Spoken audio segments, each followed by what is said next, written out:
Elle l'a attrapé et lui, il s'est débattu et il a laissé son manteau. La femme a pris le manteau pour dire, voici la preuve qu'il a voulu me violer. Il est allé en prison. Il est allé où? Dieu l'a laissé aller où? Voilà le plan de Dieu. Donc tout ça, Dieu était là-dedans. Il va en prison pendant 3 ans. Il arrive en prison, il organise la prison. À telle enseigne que le chef de la prison dit, on n'a plus de problème de prison en Égypte. On a un prisonnier qui fait toutes choses bien et les prisonniers sont tranquilles, respectueux, ordonnés, quoi? Wouh! On a un prisonnier. Mais il était prisonnier. Mais Dieu était avec lui même dans la prison. C'est pourquoi un des descendants de Joseph va dire, quand je marche dans la vallée de l'ombre de la mort, je ne crains aucun mal car tu es avec moi. Mais parce qu'ils connaissent que Dieu ne nous a jamais abandonnés. Mais le peuple de Dieu, ici-bas, est dans la vallée de l'ombre de la mort. Ce n'est pas le lieu que Dieu nous a réservé. Notre lieu, c'est le ciel. Nous venons de là. Bon. Il va arriver qu'un des chassons, ministre de Pharaon, 2 ministres, un panetier et un des chassons. Le panetier, c'est celui qui donnait du pain au roi. Donc, ce que le roi doit manger, il faut d'abord qu'il goûte. Un des chassons, c'est celui qui goûtait le pain du roi. Ce que le roi va boire, il faut d'abord qu'il goûte. Si c'est empoisonné, c'est lui qui doit d'abord mourir. Donc, un panetier et un des chassons avaient fait du mal au pharaon. Et le pharaon les a jetés en prison. Alors, une nuit, tous les deux ont eu chacun un rêve. Et ils se paniquaient. Moi j'ai eu un tel rêve, moi j'ai eu un tel rêve. Joseph a dit, je vais vous donner l'explication. C'est que toi, dans 3 jours, le pharaon va te rétablir dans ton ministère. Toi, dans 3 jours, on va te couper la tête. Oh!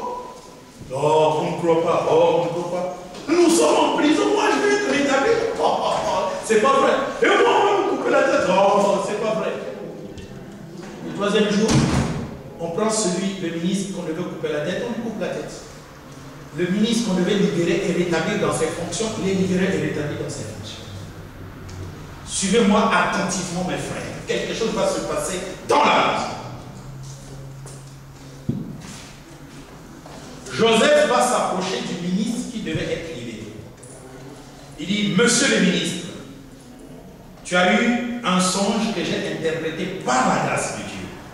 S'il te plaît, quand tu vas arriver auprès du pharaon, parle de moi au pharaon, car j'ai été mis en prison injustement. Voici ce qui est arrivé chez Potiphar. Parle de moi, s'il te plaît. Parce que quand même, j'ai 3 ans, il faut qu'on me libère. Le ministre qui est rétabli dans ses fonctions, il n'a pas parlé du bien du prophète. Et le prophète est resté encore dans la prison. Ce qui veut dire que les hommes sont toujours les hommes. Même Joseph, il s'est comporté comme un homme. Parce qu'il a demandé le secours au ministre pour que le ministre parle du bien de lui auprès du pharaon. Celui qui a la promesse de Dieu doit éviter les solutions humaines. Frères, c'est pourquoi je vous enseigne sur la confiance. S'il y a confiance, il y a confiance. S'il n'y a pas confiance, autant mieux chercher la confiance. Parce que la Bible dit, celui qui croira et qui sera baptisé sera sauvé. Voici les miracles qui suivront ceux qui auront cru. Donc, si tu n'es pas sauvé, tu peux convoiter les belles promesses qu'il y a dans la Bible, elles ne s'accompliront jamais dans ta vie. Et c'est ce que les gens sont en train de faire aujourd'hui. il convoite les promesses qu'il y a dans la Bible. Vous chasserez les démons, vous saisirez les serpents, vous réussirez, vous serez les premiers et non les derniers. Vous serez la tête et non la queue. Vous serez en haut et non en bas. C'est des merveilleuses promesses. Et vous voyez les gens dans nos églises, tous les jours ils marchent avec. Tous les jours ils parlent de ça. Tous les jours, je serai la tête et non la queue. Je serai en haut et non en bas.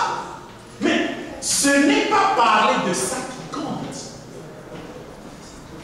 Ce sont des promesses rattachées à toutes les personnes qui ont entendu l'évangile, qui ont cru, qui ont été baptisées et qui ont été sauvées. Amen. Amen. Bien-aimés, nous devons apprendre aux gens de ne pas convoiter les promesses de la Bible. Aujourd'hui, les gens disent, demandez, on vous donnera, cherchez, vous trouverez, frappez, on vous ouvrira. Je vous ai raconté un jour ici l'histoire d'une sœur qui dit, j'ai demandé, je n'ai pas reçu, j'ai frappé, on ne m'a pas ouvert, j'ai cherché et je n'ai pas trouvé. C'est juste. Ce n'est pas utiliser les textes de la Bible qui va faire que la puissance de ces textes de la Bible te soit manifestée. Toutes les promesses qu'il y a dans cette Bible, c'est Dieu qui les accomplit dans la vie de quelqu'un. Mais si tu n'appartiens pas à Dieu, Dieu n'accomplira pas sa promesse pour toi. Ce n'est pas parce que nous prenons, nous pouvons même réciter tous les textes de la Bible. Ça ne va pas changer le cœur de Dieu. Dieu est incorruptible. Qui peut attendrir Dieu? Personne. La seule personne qui peut attendrir Dieu, c'est une personne qui se répand. Nous disons toujours que Dieu a un faible pour quelqu'un qui se répand. Dieu aime les gens qui se répandent. Mais ce n'est pas parce que tu vas dire, non, il est écrit que ça va se réaliser. Ce n'est pas parce que tu vas dire, démon, sors au nom de Jésus que Paul prêche, que le démon va sortir. Alléluia. Amen. Tu utilises le nom de Jésus, mais le démon ne sortira pas. Parce que le démon voit que tu n'es pas un fils de Dieu, tu n'as pas l'autorité, tu n'as pas le pouvoir pour le chasser.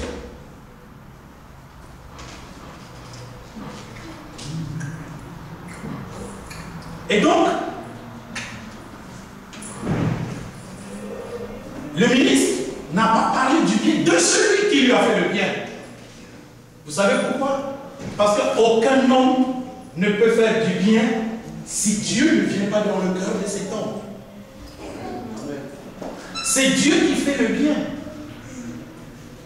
dans le cœur de quelqu'un.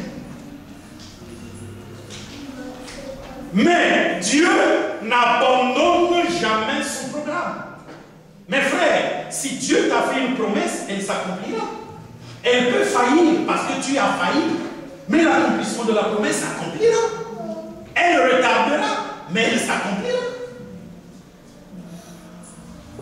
Tu peux bloquer l'accomplissement de ta promesse, il n'y a pas de problème, Dieu trouvera le détour. Parce que ce que Dieu a promis, il l'accomplit toujours. Pendant que tu bloques l'accomplissement de la promesse en Dieu, c'est toi qui vas souffrir. Tu pourras beau prier, beau crier, beau pleurer. Tant que tu la bloques et que tu ne la débloques pas, eh ben, tu pleureras, tu crieras, tu souffriras. Mais quand tu la débloqueras, eh ben, Dieu va recommencer pour te conduire à l'accomplissement de la promesse. Donc Joseph met la confiance en un homme. L'homme est toujours ingrat. Mais Dieu s'est souvenu de son prophète. Et parce que tout ce qui se passe sur la terre appartient à Dieu, en réalité, je vous dis la vérité, vous avez déjà vu ce qu'on appelle un match en différé. Barça a joué contre Real. Tu n'as pas suivi, mais tu peux le suivre demain, n'est-ce pas? Voilà. Pendant que tu es en train de suivre, même si tu es supporter de Barça et qu'on est en train de battre, que Real est en train de te battre, tu ne pourras pas changer ce match. Parce que c'est un match qui a déjà été joué. Ce que nous vivons a déjà été joué. Le fait que tu arrives en retard ici, ça a été joué. Le fait que tu arrives en avance aussi a été joué. Tout ça, c'est ça qu'on appelle le plan de Dieu. Nous ne venons qu'accomplir ce que nous sommes obligés d'accomplir. C'est ça qu'on appelle la loi de la prédestination. Nous ne pouvons pas l'influencer. En fait, cette loi-là présente notre processus pour atteindre la perfection. Voilà pourquoi Dieu, quand il fait les croisements, on retrouve dans une église le bon grain, on retrouve dans une église aussi le mauvais grain. C'est Dieu qui fait les croisements. Il fait cohabiter le bon grain avec le mauvais grain pour qu'on reconnaisse le bon grain. Parce que s'il n'y a que le bon grain, eh bien, on ne saura pas que c'est le bon grain. C'est parce qu'il y a le jour qu'on sait que la nuit existe. C'est parce qu'il y a la nuit qu'on sait que le jour existe. C'est parce qu'il y a la maladie qu'on sait que Dieu peut guérir. C'est parce qu'il y a guérison qu'on sait qu'il y avait maladie. C'est parce qu'il y a exaucement qu'on sait qu'il y avait prière. C'est parce qu'il y a richesse qu'on sait qu'il y avait pauvreté. Vous comprenez mes frères? C'est ça que Dieu va nous faire comprendre dans ce grand thème que nous étudions. Mais allons-y d'abord dans notre histoire. Parce que ça fait aussi, c'est comme une introduction sur ce que signifie le combat spirituel. Le combat de la foi. Le combat de la vie éternelle. Le combat spirituel, c'est comment marcher dans le chemin de la vérité qui mène à la vie éternelle. Le combat spirituel, c'est le cheminement de celui qui a la vérité qui le conduit à la vie. C'est une marche. Cet homme qui a fait du bien dans la prison, qui a aidé tout le monde, qui a prophétisé pour un monsieur qui a été rétabli dans ses fonctions, mais qui a été humilié par celui sur qui la prophétie s'est accomplie. Cet homme, Dieu ne l'a pas abandonné. Alors, il est arrivé que le pharaon a eu 2 songes. Et chaque fois qu'il sort du songe, il est terrorisé par l'impact du songe. Il appelle les Chaldéens. C'est les gens qui vont appeler les Chaldéens de là-bas, non les quelques Chaldéens qui avaient quitté Chaldée ou Chaldée pour venir faire l'argent en Égypte au travers de leur magie, sorcellerie, prédiction, tout ça. Est-ce que vous comprenez? Il les appelle et dit, voici mon songe. Alors donnez-moi vraiment l'interprétation. Ah, ils ont réfléchi. Et non pas comme tu fais l'interprétation. Il dit, réfléchissez encore. Ils s'endorment encore. Il dit, il se réveille encore. Mais qu'est-ce qu'il a fallu? Je dis, mais c'est pire là. Voilà encore ce que je viens de rêver. Je viens de rêver qu'au bord du Nil, il y avait des roseaux, une bonne herbe qui s'était élevée. Et curieusement, tout est devenu sécheresse. Et après, j'ai rêvé qu'il y avait au bord du Nil cette bœuf gras, d'un bon en bon point. Mais il y avait encore 7 bœufs chétifs et qui ont avalé les 7 bœufs grasses. Dit, je suis troublé, c'est ma mort. Mais dites-moi quelque chose, vous, les Chaldéens. Et personne ne pouvait lui donner l'explication de cela. En ce jour-là, le ministre s'est approché auprès du pharaon. Il dit, pharaon, quand j'étais en prison, avec le défunt X, il y a un jeune là, un jeune hébreu, très beau garçon, qui avait été mis en prison à cause d'une situation pour laquelle il n'a pas été fautif. La situation de Potiphar, c'est pas vrai. C'est Madame Potiphar qui a voulu coucher avec Joseph. Et Joseph, pour s'enfuir, lui a laissé le manteau et elle a pris le manteau pour preuve de la forfaiture qui n'est même pas le cas. C'est lui qui a prophétisé sur moi à cause de la vision que j'avais faite. Et voici si je me tiens devant toi. Cet homme-là interprète bien les visions.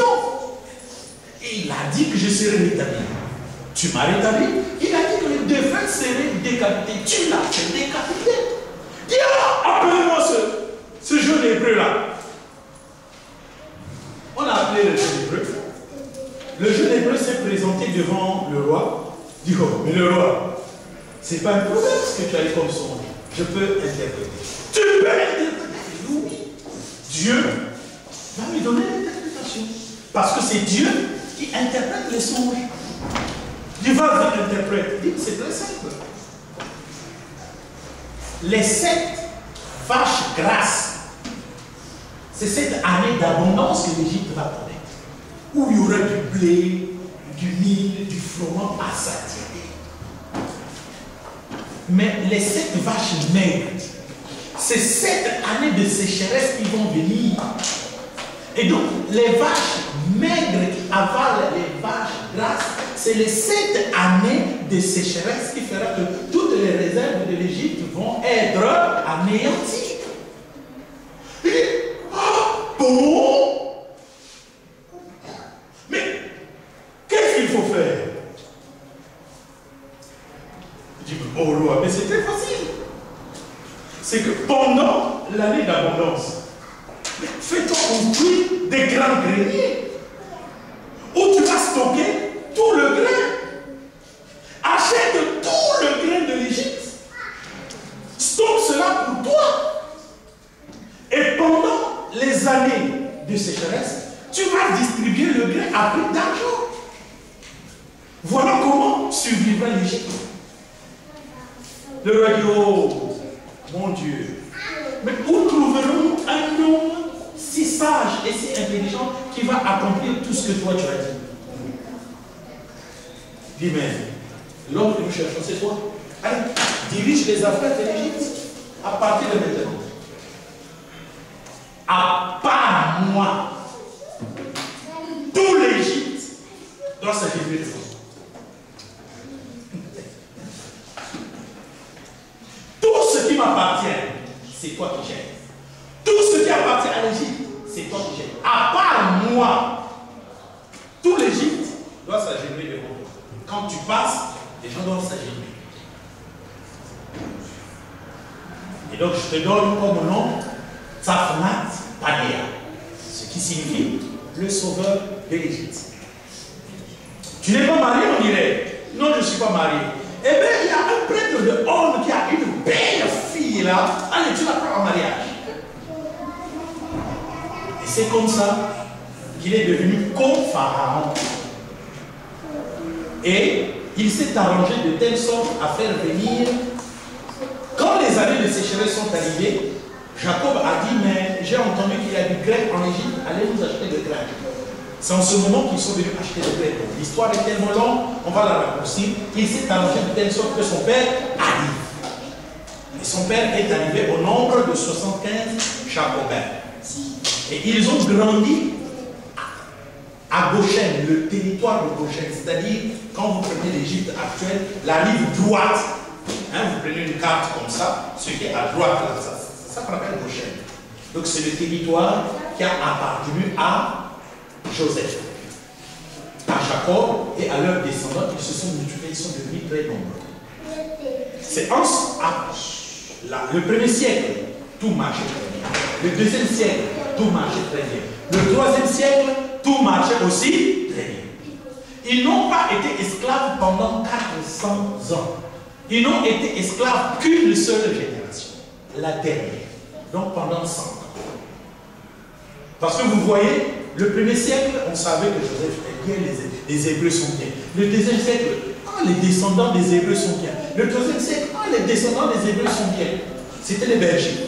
Le quatrième siècle, ils sont devenus tellement puissants qu'il y a des gens qui sont venus dire au roi, mais écoute, mais il y a une chose que toi tu ne comprends pas. Tout le territoire qui est à l'est de l'Égypte appartient à ces Hébreux-là. Ils vont bientôt revendiquer leur territoire. Ils vont bientôt chercher l'autonomie. C'est leur territoire. Est-ce que vous comprenez? Parce que quand vous prenez la promesse de Genèse chapitre 15, 13 à 21, et bien vous allez voir que ce que Dieu a promis à Abraham, ça va jusqu'en Égypte. Et de l'Égypte, ça termine juste sur la rive gauche de l'Euphrate. Mais ils vont prendre leur territoire. faut faire? Mais c'est simple. Il faut les empêcher de se multiplier. Ah, c'est une bonne idée. Et qu'est-ce qu'il faut faire? Mais il faut tuer les fils prénés. Et il a dit aux sages-femmes, à 2 sages-femmes hébreux, dès que les femmes des Hébreux mettent au monde un fils, tuez-le. Allez, tuez-le. Si c'est une fille, laissez-la. Un fils, tuez-le. C'est comme ça que ça est. Mais la Bible dit que les 2 sages-femmes ont craint l'Éternel. Quand les filles des Hébreux mettaient au monde des fils, ils les laissaient partir. Et on est allé dire à Pharaon qu'il y a des fils qui naissaient. Il dit, mais c'est quoi ce que vous êtes en train de faire là? Il dit, mais non Pharaon, tu ne connais pas les Hébreux. Quand elle crie, ah, je vais mettre au monde, tu arrives là, elle a bien mis au monde. C'est des femmes vigoureuses.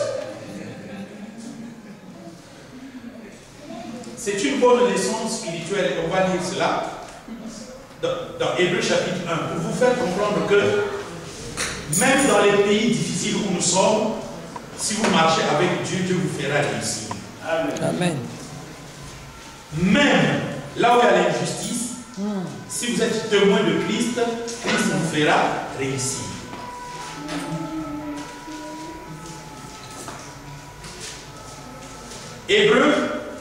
Exode chapitre 1, à partir du 13e verset. Alors les Égyptiens réduisirent les enfants d'Israël à une dure servitude. Ils leur rendirent la vie amère par des rudes travaux en argile et en briques, et par tous les ouvrages des champs. Et c'était avec cruauté qu'ils leur imposaient toutes ces charges. Le roi d'Égypte parla aussi aux sages-femmes des Hébreux, nommées l'une Shifra et l'autre Poua. Il leur dit, quand vous accoucherez les femmes des Hébreux et que vous les verrez sur les sièges, si c'est un garçon, faites-le bruit. Si c'est une fille, laissez-la vivre. Mais les sages-femmes craignirent Dieu et ne firent point ce que leur avait dit le roi d'Égypte. Elles laissèrent vivre les enfants. Le roi d'Égypte appela les sages-femmes et leur dit, pourquoi avez-vous agi ainsi et avez-vous laissé vivre les enfants? Les sages-femmes répondirent à Pharaon, c'est que les femmes des Hébreux ne sont pas comme les Égyptiennes. Elles sont vigoureuses et elles accouchent avant l'arrivée de la sage-femme. Dieu fit du bien aux sages-femmes et le peuple multiplia et devint très nombreux. Parce que les sages-femmes avaient eu la crainte de Dieu. Dieu fit prospérer leur maison. Amen. Amen. Le combat spirituel. Même là où il y a l'injustice, si vous craignez Dieu, même là où c'est difficile, mais si vous craignez Dieu, Dieu vous fera prospérer. Amen. Dieu a fait prospérer ces 2 femmes qui étaient esclaves en Égypte, sages-femmes des Hébreux, esclaves en Égypte. Pourtant, elles auraient cherché les faveurs du roi. Elles ont préféré mentir au roi et obéir à Dieu. Et Dieu les a fait prospérer en Égypte. Comment? C'est pas écrit. On nous dit que Dieu les a fait prospérer. Amen. Vous savez pourquoi Dieu n'a pas mentionné comment il les a fait prospérer? Mais c'est pour que nous qui allons lire ceci, nous ne réduisons pas Dieu à quelques principes par lesquels ils doivent nous faire prospérer. Qui sait si ce sont les Hébreux, après avoir mis au monde un enfant qui a été épargné, il va dire, bon écoute, j'ai quelques brebis, parce que tu as sauvé mon enfant, le roi voulait qu'il meure, prends. Qui sait? On ne sait pas comment ils ont prospéré. Et donc ce que vous devez retenir, c'est que dans le combat spirituel, dans le combat de vouloir voir Dieu agir en votre faveur, craignez Dieu ne craignez pas les hommes. Mais faites très attention. Quand vous craignez Dieu, c'est qu'il ne faut pas vous opposer aux hommes. Ces femmes ne se sont pas opposées au principe du Pharaon. Mais elles ont trouvé une sagesse pour s'excuser auprès du Pharaon. N'entrez pas en confrontation contre ce système. Mais demandez la sagesse auprès de Dieu pour savoir faire le bien au lieu du mal. Est-ce que vous êtes en train de comprendre? C'est ça la loi de Dieu. Rendez à César ce qui est à César et rendez à Dieu ce qui est à Dieu. Amen. Tu es sous un roi impie qui veut que tu assassines les gens. Mais toi, tu dois user de sagesse pour mentir au roi afin de ne pas assassiner. Parce que quand tu vas assassiner, Dieu ne mettra pas ton péché sur le roi. C'est toi le péché. Donc ces femmes ont craint Dieu. Et elles ont employé un déni-mensonge. Tout ça, on est dans le domaine des dénis-mensonges. Comme Abraham a fait un déni-mensonge. Parce qu'Abraham avait un but, il faut qu'il survive. Parce que ces femmes avaient un but, il faut que les enfants d'Israël survivent. Et c'est dans cette foulée qu'est né Moïse. Beau garçon, aux yeux de Dieu.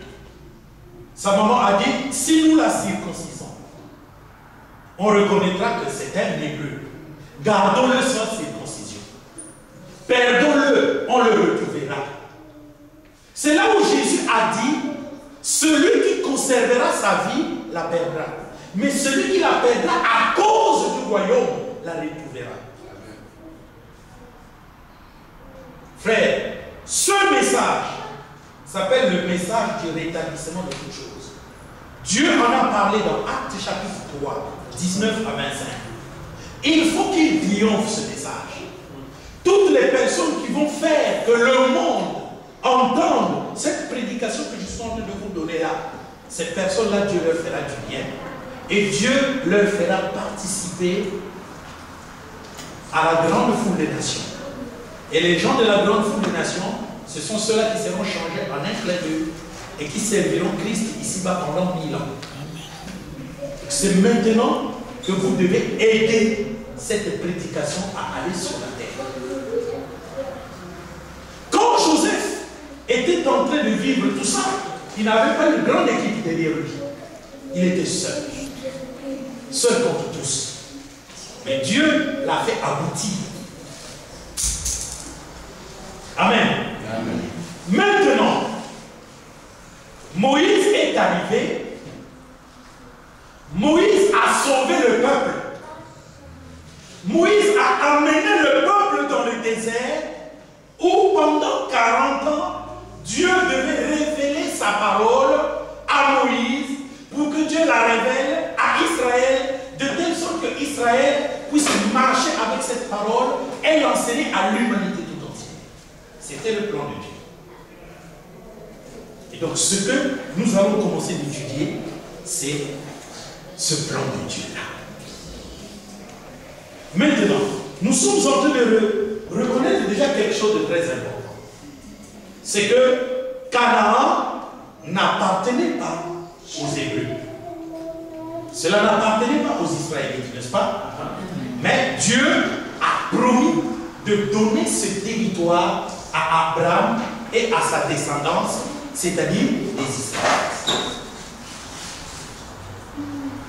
Maintenant, nous allons voir, pas par pas, comment ils vont entrer en possession de la terre.